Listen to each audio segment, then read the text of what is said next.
ابو اسامہ نے کہا ان سے ہشام نے، ان سے ان کے والد عروہ نے، اور ان سے عائشہ رضی اللہ عنہا نے کہ جب رسول کریم صلی اللہ علیہ وسلم مدینہ تشریف لائے تو ابو بکر اور بلال رضی اللہ عنہ بخار میں مبتلا ہو گئے۔ ابو بکر رضی اللہ عنہ جب بخار میں مبتلا ہوئے تو یہ شعر پڑھتے: ہر آدمی اپنے گھر والوں میں صبح کرتا، حالانکہ اس کی موت اس کی جوتی کے تسمے سے بھی زیادہ قریب ہے۔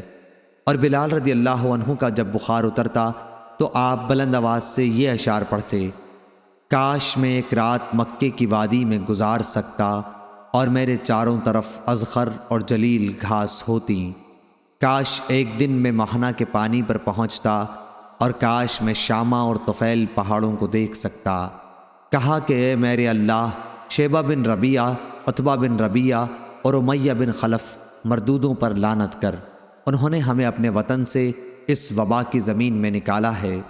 رسول اللہ صلی اللہ علیہ وسلم نے یہ سن کر فرمایا: اے اللہ، ہمارے دلوں میں مدینہ کی محبت اسی طرح پیدا کر دے جس طرح مکہ کی محبت ہے، بلکہ اس سے بھی زیادہ۔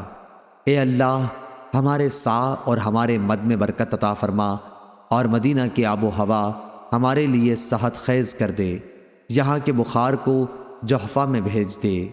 عائشہ رضی اللہ عنہا نے بیان کیا کہ جب ہم مدینہ آ گئے تو یہ خدا کی سب سے زیادہ وبا والی سرزمین تھی۔